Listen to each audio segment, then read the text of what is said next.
Hello, everybody. IWF. This is Will Sampson at Woodworking Network and FDMC Magazine, and we are live here at the International Woodworking Fair in Atlanta, doing a live podcast. And I have as my guest today, Bobby Miller, who is an educator from Minnesota. Welcome to the Woodworking Network Podcast, Bobby. Yes, thank you for having me. It's a pleasure to be here. That's great. And I was talking to you before we came on here, and you are involved in a lot of different interesting projects, but I kind of want to go back to the beginning. How did you get involved in woodworking to start with? Well, my dad was a woodworker at first, and so he built the cabinets in our house and all kinds of other little stuff for my brother and I when we were kids. And so that's just kind of my foundation. As I kind of matured and went through high school, I had an amazing shop teacher and an amazing woodworking program. After that, I decided I want to be a teacher, and I started out in history. I thought I'd be a social studies teacher, and during the summers, I'm working summer jobs in roofing and painting and deck building and maintenance, and I had my own company for a little while. It was called 3M. Have you heard of it? Miller Maintenance and Mowing? You haven't heard of it? Okay. I think there's another 3M. Yeah, there might be. So I did that, and once I graduated from the U of M, at the University of Minnesota, that is. I had a history degree, and I was still thinking teaching, and so I went into their tried to go into their teacher program. It wasn't accepted, and so I kept on with the painting company that I was at, started my own business, and I could substitute teach. And so I got lots of professional education doing substitute teaching, and a couple woodshop teachers that I'd sub for took me under their wing and pointed to the program at St. Cloud State to get certified, and so really, my woodworking career started when I became a woodworking teacher. Interesting. It's not ideal, right? No, well, but on the other hand, they say that the best way to learn something is to be forced to teach it. Yes, that was, I guess that's what you could say. So that was 7 years ago. I've since advanced quite a bit. I've taken jobs in cabinet shops local to my house. I'm into this stuff big time. I've done lots of epoxy river tables. Our program has got lots of CNC machines. I've been now with 2 different districts and 3 different schools, I should say 4 different schools. And so I've been in a lot of wood shops professionally and in the educational world, and I dig this stuff. So now the level you're talking for the shops that you're teaching in, this high school programs? So predominantly I'm coming up on my 10th year of teaching, and so all but one have been in high school. That was that's great. That was the COVID year, and we were largely remote the entire time. And it was a good eye-opening experience into a middle school wood shop. I can't match that energy. How do you teach woodworking remotely? It doesn't work very well. And funny enough, that came at the time when my daughter was born.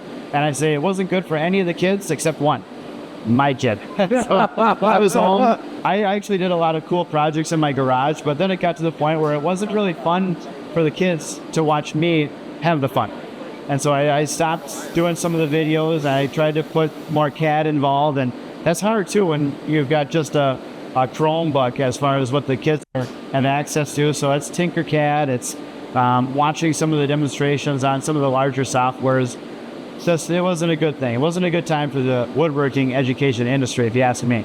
Yeah, so it sounds like you've got a diversified program, and I know that you're also doing stuff on YouTube, and you have your own podcast. Yeah, it's nothing like this. Okay, it's just me and my iPhone, and uncut and unedited and authentic. Okay, we'll call it authentic. Authentic. There you go. That's good. That's good. How many kids do you roughly have a year in your program? A couple hundred. So I run through a couple hundred kids about every trimester. I'll have 4 classes that are about 24, 25 kids. So I guess that's about 300 a year. I misspoke. I'm not a math teacher, though, so don't hold it against me, okay? That's all right. We're here at the International Woodworking Fair in Atlanta, which for those of you in the audience that have never been there, it's a huge show it takes up the entire Georgia World Congress Center, 3 huge halls. There's more than 1,000 exhibitors. I think there's something like 20,000 attendees. This is, I know, your first time here. Yeah. What's you came here working with a machinery company that you're helping them sell. What's your first impression about this show? This is, to say drinking out of a fire hydrant is hunter kill. Okay, this is like dying and going to heaven. I'm like the kid in the candy store. Like, this is amazing, and I'm so grateful that Safety Speed is sponsoring me to be here, helping them sell. I'm helping with their marketing, and I trained some of their staff at the woodworking seminar over the summer, and we've been doing a ton of stuff. And I think the world of Safety Speed. They're actually donating an SR5U panel saw, a saw router combination machine to Coon Rapids High School, and that is just way above and beyond what I've ever expected. Typically over the summers, I'm working cabinet shop jobs because that's my skill set, and while I enjoy that, this has been a lot more fruitful for my career at this stage of my career where I'm not so much in the learner seat anymore. I've done commercial, residential, big-time custom cabinet jobs, and I've also made the cabinets for the break room at work. So I mean, I've had the span of experience, and now that I got to make up those paychecks in the summer there I'm not paid, right? So I got to do something. And so Brian Donahue, the president of Safety Speed, is connected with Coon Rapids High School via our apprenticeship program, and he was just instrumental in thinking this through of how this could work and what it would bring to my program. And I'm doing as best I can to bring as much business and whatnot to Safety Speed. Well, that's great because, you probably heard that so many folks in this industry say they can't find skilled employees. And, we have talked a lot on this podcast and in our publications about having a better partnership between the industry and education. And it seems to be difficult to get that done. What do you think is the way that we can do that to make that work? I'm encouraged after this fair. I thought it was all going to have to be me before I came here, but luckily, Brian Donahue is on the National Woods Board. And so I like I said, I've got my own podcast, Mr. Miller's Wood Shop. All my stuff is Mr. Miller's Wood Shop too, by the way, if you're looking for me. Because of the kids, right? That's they call you Mr. Miller. Yes. Wow. Yeah, I kind of thought, like, how can I write this out to where it can be mine and it can be kind of like geared towards the educational side. So, and I'm the only one doing it. I'm the only one who's got a Mr. Miller Wood Shop, so it was easy to find the Gmail account and all that.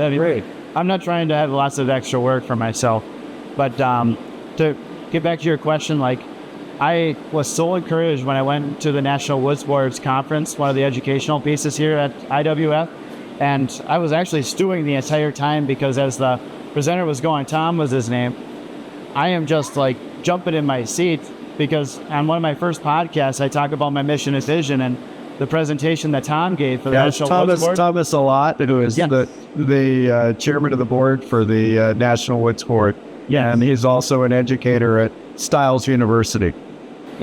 Yeah, so while he was presenting, I am just thinking, like, this is an echo of everything I said in my first podcast. And he had data, and he was far more articulate than I was, trying to, like, say, like, there's a divide here, there's a wall here between industry and education. For instance, a teacher that I revere had not heard of IWF. He is on the cutting edge of education. He's in the biggest district in Minnesota, and he had not heard of IWF. Like, how does that happen? And just all the other. This is the biggest woodworking show in the Western Hemisphere. Yeah. There's not many bigger than this in the world. No, so yeah, that's great, and it's been frustrating for us who've been in the industry for decades that we keep talking about this same problem and the same challenge, and it's tough to get industry and education together working to solve basically the same problem, and it's a long-standing divide. Yeah, it's really sad too because the educators now don't know the opportunity that's out there, and a lot of times we're not setting up with the skill sets to be successful. So I was shocked at the amount of robotic arms that were here. Now we've got a robotic arm educational piece in our school where we have them use it and program our robotic arms, but I did not anticipate seeing those here.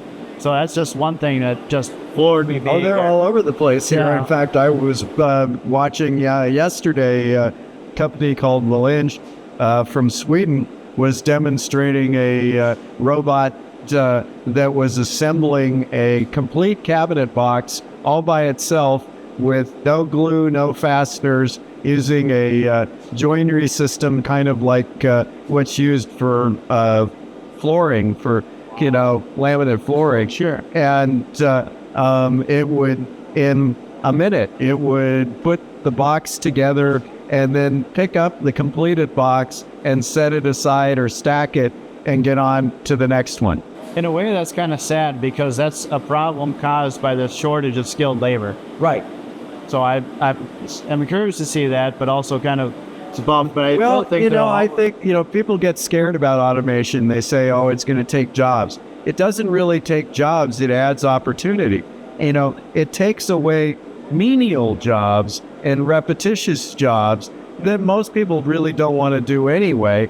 And then it gives more room for people doing the high value, high skilled jobs so that you can have more in both. Yeah, I completely agree. We've got 5 CNCs at Coon Rapids High School. That's great. That's got to be a record, I think, across the country. We've even got a handheld CNC, that Shaper. The Shaper Origin, yeah. We got one last year. It's a little bit over my head at this point right now. We've done some cute little bow ties and things like that, but boy, it is remarkable what's out there. And so to keep up with this moving target of where the industry is at, I think we got to be coming to these shows as educators. Well, I think too it's because that illustrates the real divide between industry and education is that they don't know enough about each other. And educators in particular, there is a long history, and it's not everybody, but there is a long history of trying to force kids to get into a track to a 4-year university. Yeah. And also there is a long-standing misperception of the woodworking industry as being somehow dirty and dangerous and terrible and low tech. And it's none of the above if it's done right. And you walk in this show, and it's the highest of high tech all over this show. And I don't think that the education community, by and large, gets that. Yeah, I'm right there with you, and it's tempting too as an educator to set up your program, to have your plans that you do, and not touch it again. And that's where I want to avoid, and Safety Speed has empowered me to do this. So over the summer, I create woodworking plans for my students, and I'll give them away to teachers or anybody else who wants them for free. I'm never going to ask you for any. I'm not going to try to make $4.99 off of my woodworking plans like some of these folks. And what I think my methods are unique is, and unconventional, is that after safety training, we go through about 2 weeks of safety where I'm hand over hand with the kids on the tabletop, bringing that anxiety level down. And once they've proven they can do it, they test it out, and I've got some parent liability waivers. Then I give them a woodworking plan similar to this. He's showing me a coffee table plan. That's cool. Yes, and so there's a cutting list like a normal woodworking plan, but then I've written this as about as simple as you can make it for high school kids, because the kind of kids that enter my shop, they're not reading at a college level. So if you give them the Wood Magazine plan, that's great. They're not going to read it. I was given the Wood Magazine plan about 5 years ago, and I didn't read it. Okay, I've looked at the picture, I figured it out. I'm naturally kind of a problem solver, and I find a lot of my students are that way too. And so what I've broken it down for kids is that exact step that they're on, they can read through the bullet points. I mean, they're written about a 6th grade writing level, which is probably where I'm at. But then I've got a QR code right here that links to a YouTube video of me doing that exact step. Now, here's the controversial part. I've stopped doing live demonstrations in lieu of this, and I've found that it is far more efficient and effective. If you imagine your typical demonstration where you're watching a professional, he's going to get things set up, he's going to put in all the screws, and so I've got, like right here is my coffee table plans. It's my beginner project in the series that Safety Speed sponsored me to drum up for them using their equipment. Here's a step where they're actually standing up their table. One of the most exciting things, like when your kid starts to walk, they're standing up. This video is less than 5 minutes, and I could not do that demonstration live for you and everybody here in under 20 minutes. Right. Okay, so I have fast forwarded, I clipped it tail to tail. I don't have to talk to those guys over there that are talking in the meantime. Right. I don't have to say, oh, hey, I forgot the bid, I'll go get this. No disruptions, yes. I say perfect. Some of them I have some bloopers and outtakes, and that kind of come in the video too. But that can kind of be a fun. So can the general public access these videos? Or are they on YouTube? Yes. Yep. It's all under Mr. Miller's Wood Shop. Mr. Miller's Wood Shop on YouTube. Yep. Yeah. Feel free to check that out.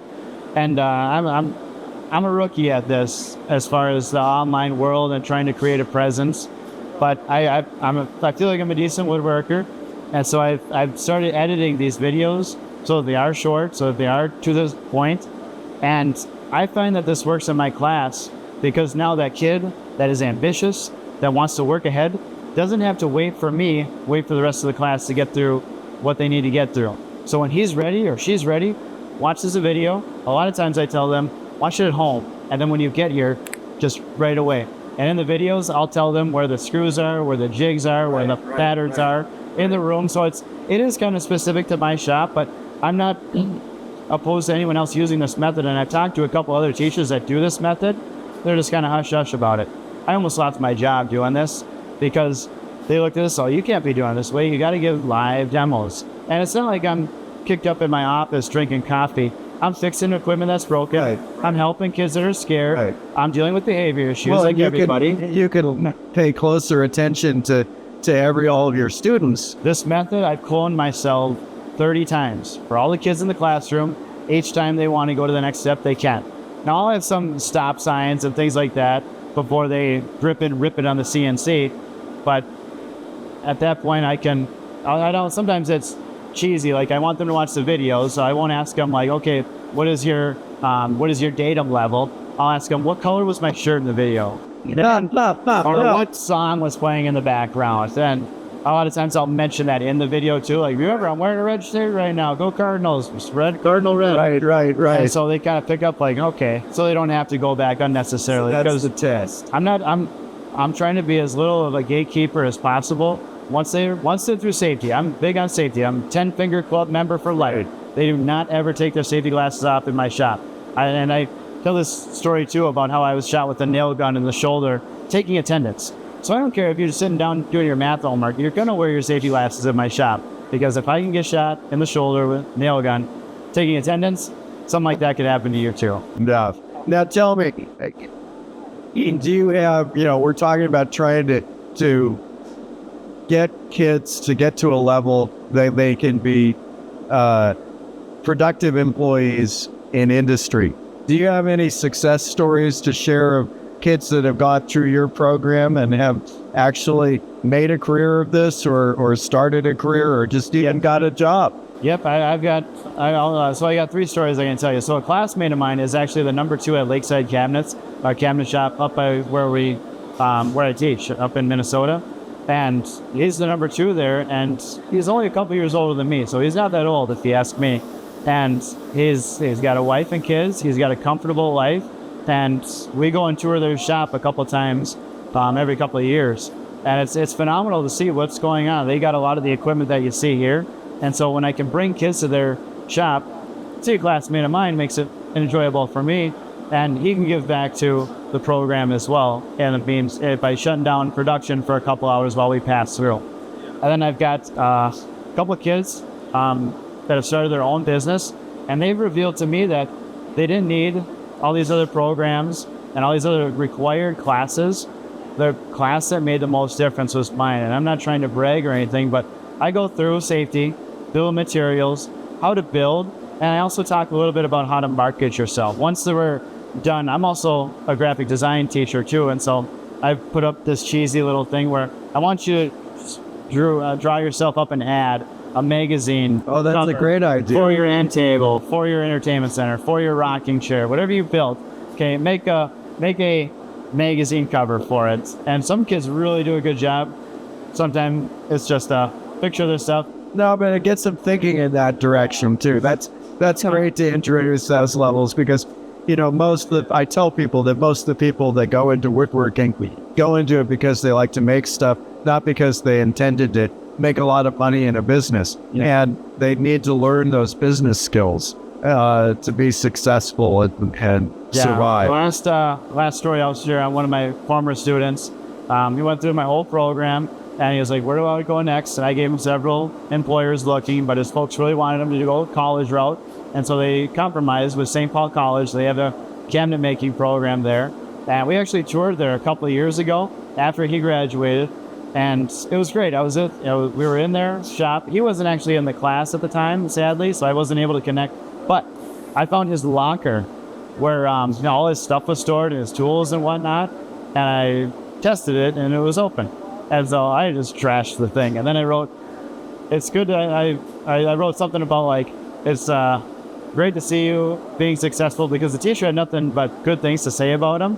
And I thought, this is going to be funny. He's trashed my shop for 4 years. Now I'm going to come back and just goof up. And I just moved a few things. It wasn't like I totally ruined anything or stole anything. He just knew that Kilroy was there. Oh, yeah. He knew that Miller was there. That's for sure. Yeah. That's great. Well, I wish you a huge amount of luck in this, and anything that we can do to get you involved in the National Wood Sport or any of these other things or help you with industry contacts. It's great. I love the innovative way you're using video and that sort of thing. There's a lot of great things that you're doing that I think are techniques that can be shared with the rest of the industry, and more power to you, Bobby. Yes, thank you. I appreciate it. And if anybody is interested in following up, I'm not making any money on this, but all my Instagram, Twitter, LinkedIn, Facebook, YouTube, podcasts on Apple and Spotify, it's all Mr. Miller's Woodshop. Mr. Miller's Woodshop. That's great. I wrote it down here, so it's MRMILLER WODSHOP. Great. In case you can't spell like me. Well, that's great. One of these days, I'm going to have to get up to your shop and visit. I'd love that. That'd be great. Thanks a lot, Bobby. Yeah, thank you.